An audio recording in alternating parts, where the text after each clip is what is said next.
اللہ اکبر اللہ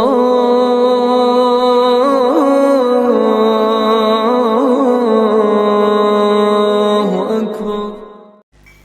ایسی پرواز کہ جس میں پھر کوتاہی نہیں آتی، اور اس لیے اللہ عز و جلال نے قرآن مجید میں ایک راز پیش کیا ہے جو نصیب ہوتا ہے تو تہجد گزار کو۔ اور وہ راز کیا ہے؟ دنیا میں سب سے بہادر انسان تہجد گزار ہوگا، دنیا میں سب سے زیادہ اوتھینٹک گفتگو کرنے والا تہجد گزار ہوگا۔ اور اسی بات کو قرآن نے بیان کیا ہے، إِنَّ نَاشِئَةَ اللَّيْلِ هِيَ أَشَدُّ وَطْئًا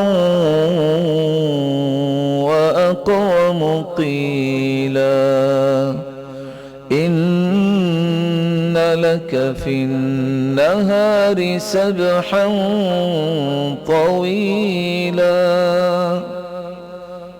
إِنَّ نَاشِئَةَ اللَّيْلِ، رات کی تاریکی میں کھڑا ہونا، اشد وطئا وبطاءا، دونوں ہی قرأت متواتر ہے، اس سے مضبوط دل کسی کا نہیں ہے۔